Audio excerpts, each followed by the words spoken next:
तुम नहीं रहते, बुद्धि घास चरने चली जाती। बताओ, तुम किसी भी एक व्यक्ति को अपने पास, पड़ोस, दूर दराज, कहीं के भी व्यक्ति को तुम ले लो, उदाहरण के रूप में ले लो। अपनी रिश्तेदारी में से कोई व्यक्ति छांट लाओ, अपने गांव, अपने शहर, कस्बे से कोई एक व्यक्ति छांट लाओ और बताओ कि साहब ये महाराज, ये व्यक्ति ऐसा है जो क्रोध आने पर भी बड़ा बुद्धि से काम लेता है, बुद्धि चातुर्य से काम लेता है। क्रोध तो करता है लेकिन बड़ी समझदारी से, और आज तक इसके किसी से संबंध नहीं बिगड़े। नहीं इसने कोई क्रोध में अपना नुकसान किया, कोई क्रोध में गलत निर्णय नहीं लिया, किसी आवेग में नहीं आया, किसी संवेग में नहीं फंसा। और बुद्धिमान होते हुए, घर में सुंदर पत्नी होते हुए, तुम काम के बसीभूत होकर क्या क्या खटरा करते हो, कहां कहां तुम्हारी आंखें बहकती हैं, कहां कहां तुम अपने तन को, मन को ले जाते हो, क्या क्या जतन करते हो।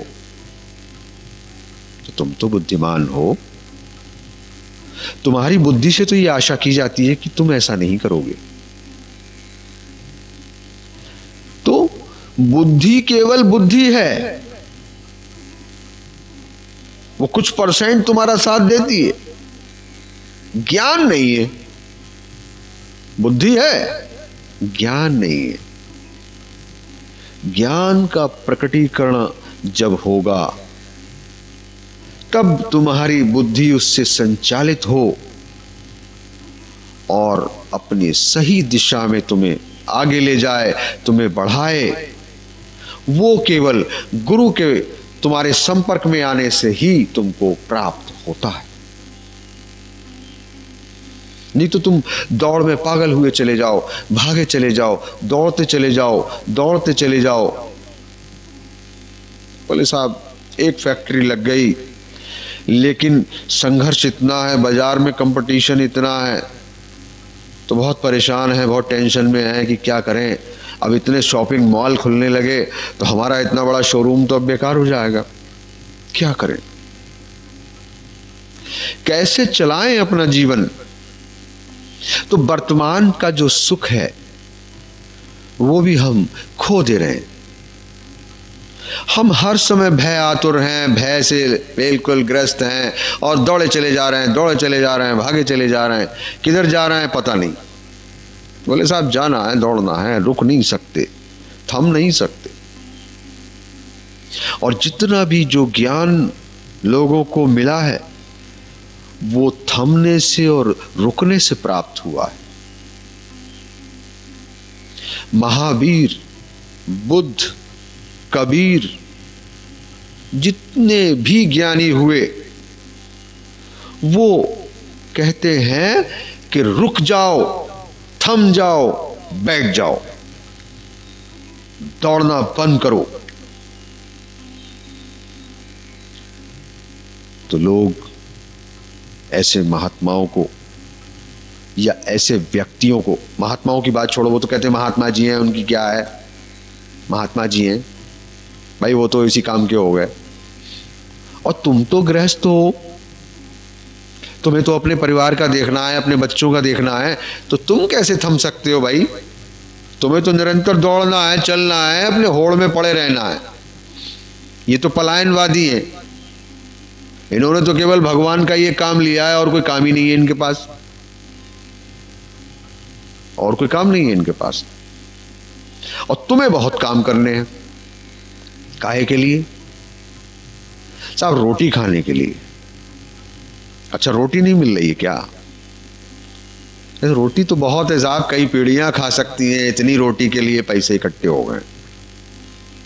फिर साहब मकान चाहिए, मकान भी हमारे हो गए हैं और कई प्लॉट हमारे पड़े हुए हैं, कई जगह हमारी जमीनें हैं। आज हम अगर जमीनें बेचें तो कई पेटी हमारे हाथ में होंगी, कई लाख हमारे हाथ में होगा। अच्छा, तो ये व्यवस्था भी है। फिर किस लिए दौड़ते हैं? बोले लोग ये कहते हैं कि यदि तुम समय के साथ न चले तो बहुत पीछे छूट जाओगे, और जो तुम पीछे छूटते चले जा रहे हो, तुम्हारी उम्र जो निकली चली जा रही है, बीतती चली जा रही है। अपने चेहरे को देखो, चेहरे पे युवावस्था के चिन्ह गायब होने लगे,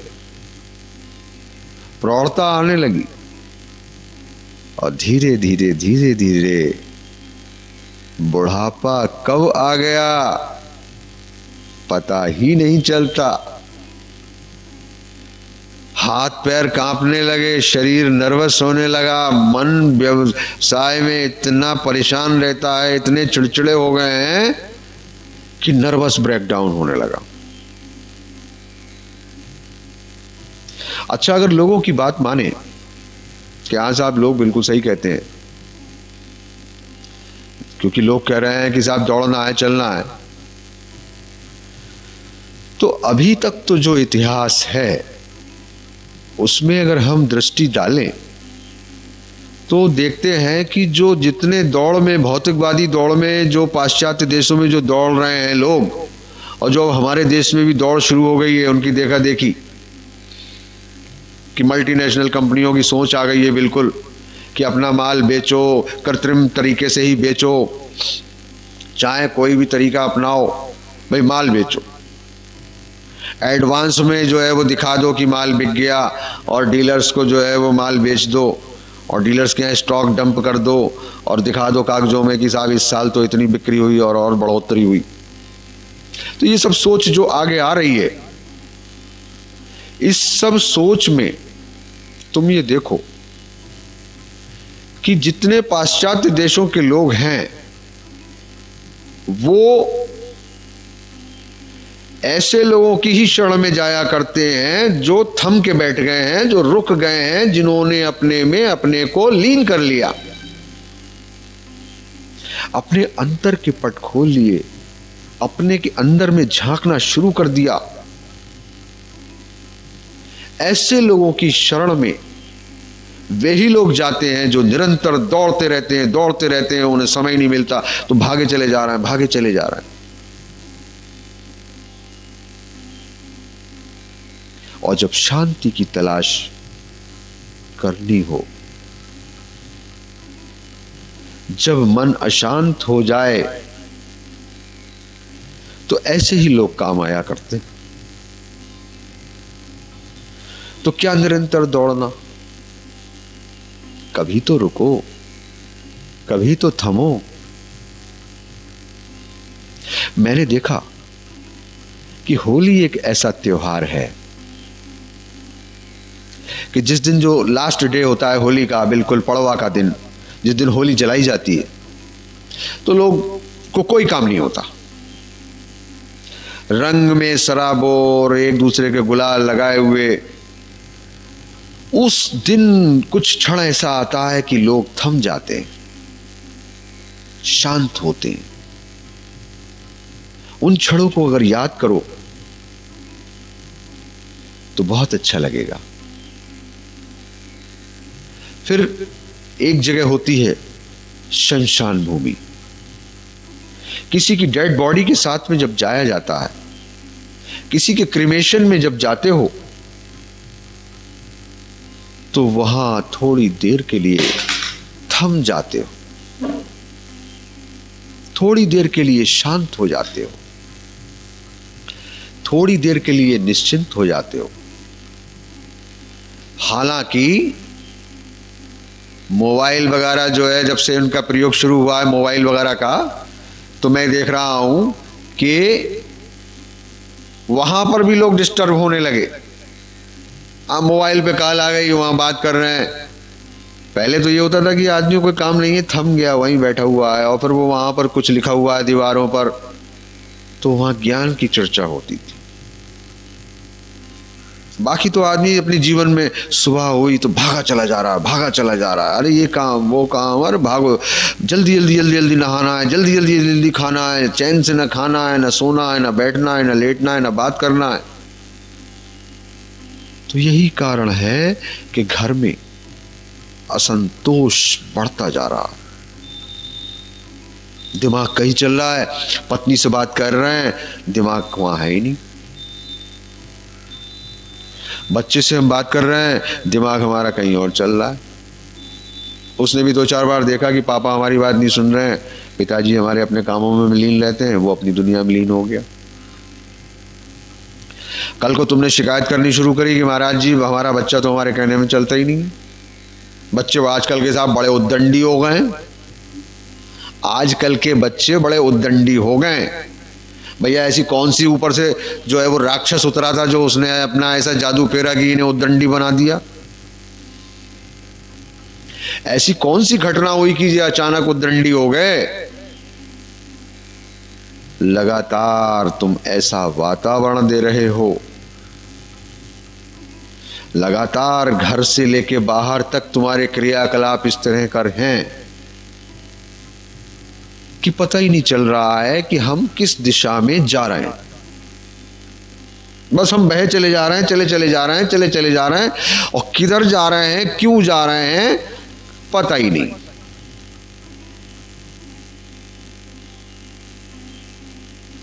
तो चलो, बेतहाशा भागना बहुत जरूरी है।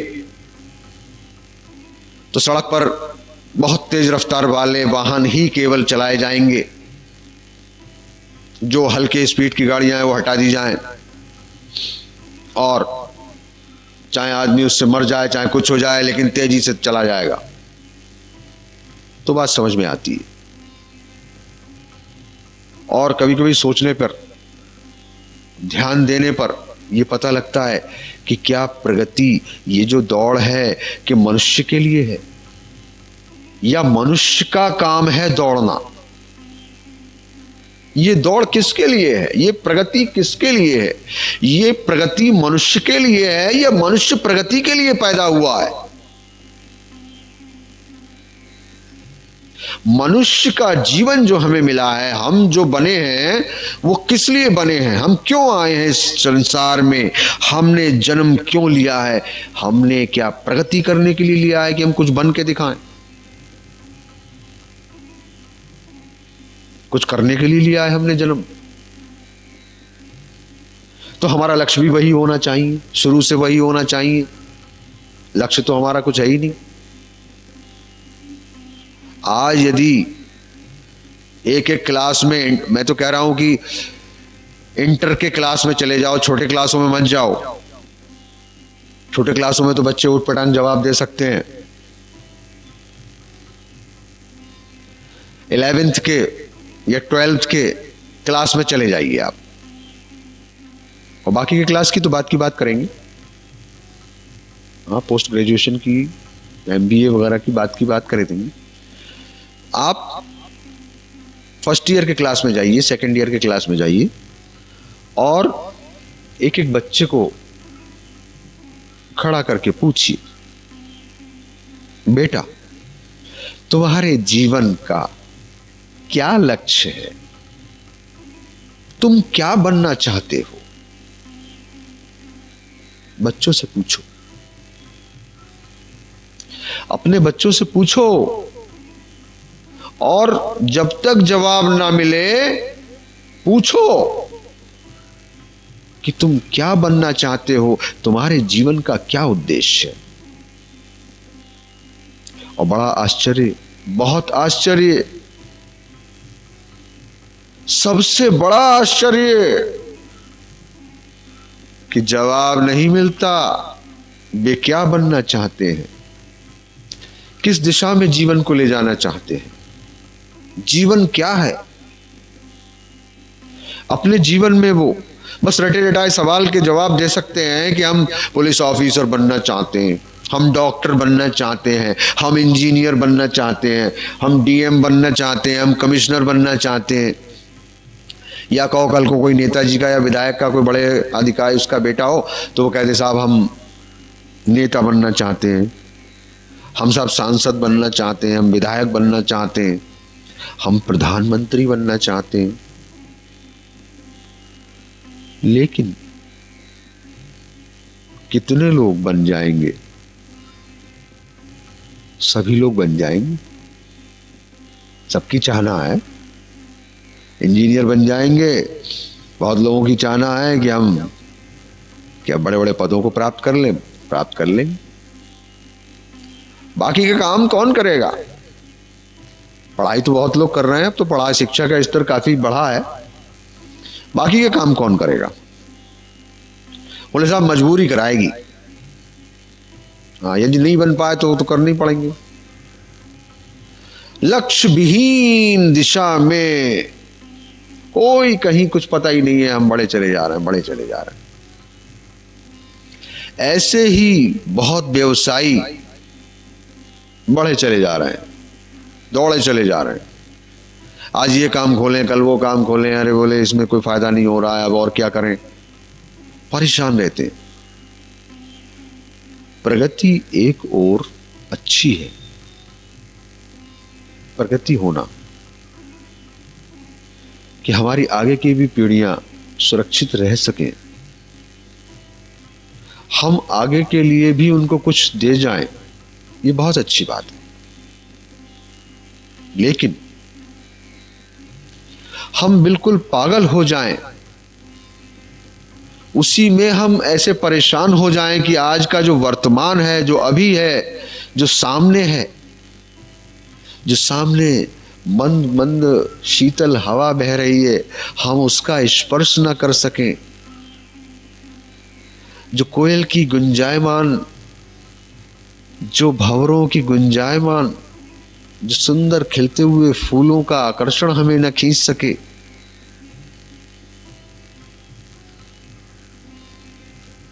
हम वर्तमान से दूर रहें और हर समय परेशान रहें, तो वो प्रगति भी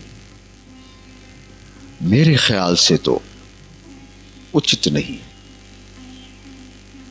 पहले हम वर्तमान को देखें, वर्तमान में संतुष्ट हो जाएं और उस संतुष्टि के बाद हम किसी गुरु की शरण ले लें, ताकि हम अपने को जान सकें, हमारी रोजी रोटी का इंतजाम हो जाए, हमारे लिए रहने को मकान हो जाए, बहुत अच्छा है। और जितना जल्दी हो सके हम श्री गुरु की शरण ले लें, और दुनिया की जितनी भी चीजें हमें नियमतें मिली हैं, हम एक तरफ उनका मूल्यांकन करके उनको हटा दें अपने दिमाग से, और प्रभु के प्रेम के लिए आतुर हो जाएं, तड़पने लगे, मन हमारा हर समय विचलित हो जाए, तब हम अपने लक्ष्य को निर्धारित कर आगे बढ़ सकेंगे। अभी तो हमारी मांग ही नहीं है।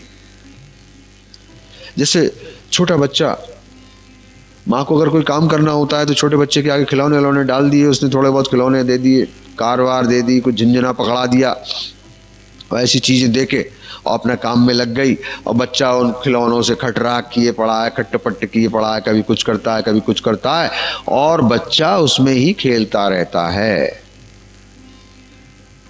तो जब तक बच्चा खेलता है, मां अपने काम करती है, और जहां उस बच्चे ने वो खिलौने फेंके, एक से एक फेंकना शुरू कर दिया, मुझे रोना शुरू कर दिया उसने, फिर उसने रो रहा है बच्चा, तो उसने एक और खिलौना जो है वो रखा हुआ था ऊपर कार्निश पे, वो उतारा, वो गुड़िया पकड़ा दी, वो बत्तख का बच्चा पकड़ा दिया खेलने के लिए, ये बाहर से कोई पिल्ला पप ले आए और वो उसको दे दिया। बच्चा उसको भी नहीं मान रहा, रोए जा रहा है, रोए जा रहा। तो क्या होता है, उस समय मां को उसे अपने हाथों में उठाना पड़ता है। तो बचपन में तो हम उसको लॉलीपॉप से, बिस्कुट से रिझा सकते हैं, ऐसे ही ईश्वर की इस सृष्टि में हमें तमाम चीजें मिल गई हैं। हमारे चारों ओर थोड़े बहुत सुख भोग के साधन अगर इकट्ठे हो गए और हम उसमें ही फंसे रहें, उसी में ही हम रीझ जाएं, तो ये बचकानी अवस्था है। ज्यों ज्यों अगर हम समझदार होते हैं, बचपन हमारा बीतता है और हम में ज्ञान प्रकट होता है, तो हम खिलौनों से और लाली पाप से और बिस्कुट से नहीं संभल सकते। यदि हमें हीरा चाहिए तो हमें हीरा ही चाहिए। हमें हीरे की जगह बिस्कुट का पैकेट पकड़ा दो और पुचकार दो, नहीं चलेगा, क्योंकि हम समझदार हो गए। तो हम समझदार कब बनेंगे? हम कब ईश्वरीय ज्ञान को प्राप्त करने के लिए तत्पर होंगे? या उन लोगों के कहने में हम चुपचाप बैठे रहेंगे कि नहीं नहीं नहीं, तुम्हें अभी जिम्मेदारियां बहुत संभालनी है, गृहस्थी का सारा बोझ है। तो गृहस्थी की गाड़ी चलती रहेगी, पीढ़ियां खत्म हो जाती हैं, पीढ़ियां खत्म हो जाती हैं। परदादा जी को तो लोग जानते नहीं होंगे, परदादा जी कौन थे? दादाजी, पिताजी, पीढ़ियां चल रही, आ रही जा रही। लेकिन इस संतति के चलते चलते, इन पीढ़ियों के चलते हुए जो हमें जीवन मिला है, उस जीवन में यदि हम सचेत नहीं होंगे तो ये जीवन व्यर्थ चला जाएगा। हमें समय रहते सद्गुरु की शरण लेनी होती है। हम देखते हैं कि लोग प्रवचन सुन रहे हैं, लोग अच्छा साहित्य पढ़ रहे हैं, लोग मंदिरों में जा रहे हैं, लोग कीर्तन कर रहे हैं, कुछ ना कुछ धार्मिक कार्यों में लगे हुए हैं, लेकिन लक्ष्य निर्धारित न होने से कुछ भी नहीं होता।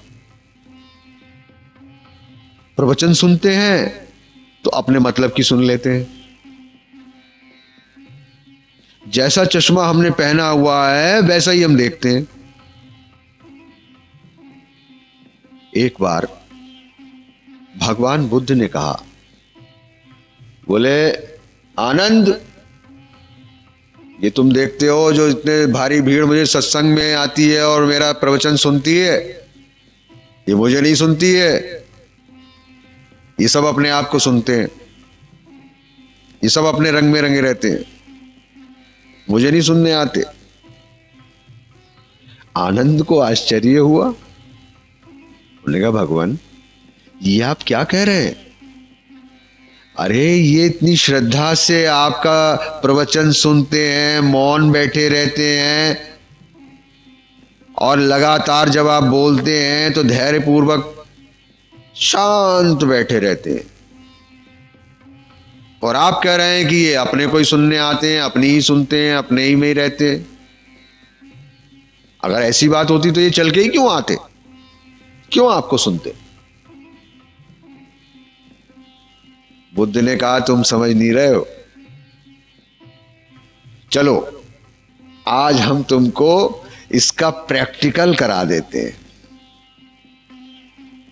और प्रवचन समाप्त होने के बाद बुद्ध और आनंद तेजी से एक मार्ग की ओर चले और फिर रास्ते में खड़े हो गए। प्रवचन सुनने वालों की जो भीड़ थी वो उधर से गुजर रही थी। उन्होंने उसमें से एक स्त्री को रोका। वह स्त्री वेश्या थी। भगवान बुद्ध ने कहा कि सुनो, तुम प्रवचन सुनकर आ रही हो ना? आज के प्रवचन में तुम थी? उन्होंने कहा, हाँ महाराज। उन्होंने कहा, आज के प्रवचन में तुमने क्या सुना? महाराज, आपने कितनी अच्छी बात कही थी आज, और मैं तो एकदम आपकी बातों से प्रेरित हो गई। आज आपने समय का मूल्य बताया था। आपने कहा था कि समय बहुत महान है, समय बहुत बलवान है और हमेशा समय का ध्यान रखना चाहिए। और यदि तुम किसी से कोई वायदा कर आए हो तो समय पर उस वायदे को निभाना चाहिए। तो जैसे ही मैंने आपकी बात सुनी तो आज मेरा एक सेठ से अपॉइंटमेंट था और मैंने ये देखा कि मेरा टाइम हो चुका था उससे मिलने का। तो मैं तुरंत उससे मिलने के लिए भागी चली जा रही हूं। और कितनी बढ़िया आपने बात कही, मुझे तो चेता दिया आपने। बुद्ध ने मुस्कुराकर आनंद की ओर देखा। कहा, क्यों आनंद, समझ गए ना? इसलिए अपने मतलब की बात समझिए। चलो थोड़ा सा आगे उस मोड़ पे खड़े होते हैं, उधर भी कुछ लोग आ रहे हैं। और एक दूसरे रास्ते जो गली आती थी, बुद्ध और आनंद उस गली के मोड़ पर खड़े हो गए तो वहां से एक गुंडा जैसा व्यक्ति निकला। उन्होंने कहा, सुनो, क्या तुम प्रवचन में, सत्संग में शामिल हुए थे? उन्होंने कहा, जी मैं वहीं से आ रहा हूं। तो क्या तुम बता सकते हो कि आज प्रवचन का विषय क्या था? उस व्यक्ति ने कहा कि भगवान आपसे तो कुछ छिपाई नहीं है, आप क्या पूछते हैं? आज तो आपने मेरी आंखें खोल दी। यदि मैं समय पर, हम लोगों की योजना कहीं किसी का अपहरण करने की है तो मेरे साथी मेरा इंतजार कर रहे होंगे। और आज आपने जो समय का महत्व बताया तो मैं अक्सर लेट हो जाया करता था और मेरे साथी मुझे गाली देते थे कि आज का दिन बेकार गया, आज चलो अब योजना नहीं करते हैं, ये इस तरह से नहीं होगा, चलेगा नहीं। और आपने आज जो समय का महत्व बताया तो मैं तुरंत उठ गया हूं और मैं सीधे उसी कार्य को अंजाम देने जा रहा हूं। बुद्ध ने फिर आनंद की ओर मुस्कुराकर देखा। बुद्ध को दूर से आता हुआ एक साधु जैसा भिक्षु दिखाई पड़ा। बुद्ध ने उसे रोका। कहा, सुनो, ये बताओ कि तुमने आज के प्रवचन में क्या सुना? बोले, साहब आज के प्रवचन ने तो मेरी आंखें खोल दी। आज आपने जो बताया कि समय मूल्यवान है, ये जीवन जो हमें कुछ ही समय के लिए मिला है, यदि हम इसका सही ढंग से मैनेजमेंट कर लें कि कितना समय हमारे पास बचा है, उस समय में हम कितने कितने कार्यों को हम क्या क्या समय देंगे, तो ये बहुत बड़ी बात होगी। तो वो समय हमें नहीं गंवाना चाहिए, ये ईश्वर की ओर से मिला है तो ये मूल्यवान है। और आज मैं तत्पर हूं, मैं सोच रहा हूं कि मैं जो फालतू में गांव के लोगों से दिनचर्या में अपना जो है शामिल था, मेरी की कुछ बातें करके गपशप में बिताया करता था, अब गपशप में मैं वो दिन नहीं बिताया करूंगा और ज़्यादा से ज़्यादा स्वाध्याय, मंत्र जाप, ध्यान में लीन रहूंगा। तो आज तो आपने बहुत अच्छी बात कही, आज मुझे चेता दिया आपने। तो बुद्ध ने कहा, आनंद, तुमने देखा, कहता मैं हूं उधर से, लेकिन सुनने वाले अपने अपने ढंग से अपनी अपनी बात सोचते हैं, उस बात का मनन करते हैं, आकलन करते हैं और उसका मथ के और अपने हिसाब से उसका रस निकाल लेते हैं और उसका अर्थ का अनर्थ कर देते हैं। जब तक प्रज्ञा, जब तक अंदर से ज्ञान तुम्हारा उत्पन्न नहीं होगा, तब तक तुम एक एक बात को सही सही ढंग से नहीं समझ पाओगे। ये प्रवचन करना तो तुम्हें केवल प्रेरित करना है कि तुम कहीं खड़े हो जाओ, उठ जाओ, कुछ तैयारी कर लो और उस ज्ञान को प्राप्त करने के लिए कुछ तो सचेत हो जाओ। प्रवचन का केवल एकमात्र यही उद्देश्य है। बहुत लोग सोचते हैं कि प्रवचन हम क्यों सुने, हम तो खुद प्रवचन कर सकते हैं, इतना ज्ञान तो हम रखते हैं, तो वो सुनने नहीं जाते हैं, बल्कि वाहवाही वो उस बातों पे करते हैं कि वाह वाह, ये बात तो हम भी सोचते थे, आपने महाराज कही, बहुत अच्छी बात कही, यही वैसा ही हम भी सोच रहे थे, हमारे भी मन ऐसे ही कहता है जो आप बात कह रहे हैं। तो केवल टैली करते हैं, वो उस बात से अपने मन की बात को टैली करते हैं कि प्रवचन में जो बात हुई वो उनके मन के अनुकूल थी। ज्ञान से कोई मतलब नहीं, धारण करने से कोई मतलब नहीं। तो ऐसे प्रवचनों को सुनने जाना, ऐसे कीर्तनों में अपने को हिलाना और कीर्तन गाना, और राम राम रसिया रे, प्रभु के मन बसिया रे, हरि बोल हरि बोल हरि बोल हरि बोल हरि बोल हरि बोल। अरे कौन बोलेगा हरि बोल, हरि बोल हरि बोल हरि बोल? किससे कह रहे हो हरि बोल? अपने आप से या दूसरों से? तुम्हें बोलना है, तुम्हें उसका प्रकटीकरण करना है। तुम्हारे अंदर तुम्हारा आत्माराम बैठा है, तुम्हारे अंदर तुम्हारा ईश्वर बैठा है, तुम्हारे अंदर तुम्हारी ताकत, तुम्हारी सत्ता विराजमान है। उसको प्राप्त करो, उठो, जागो, भागो मत। और अगर भागते भी हो, अपने कामों में लगे भी रहते हो, तो सप्ताह में एक दिन रविवार का निकाल लो, केवल आधे घंटे के लिए सिद्ध योग शक्ति दरबार में आ जाओ।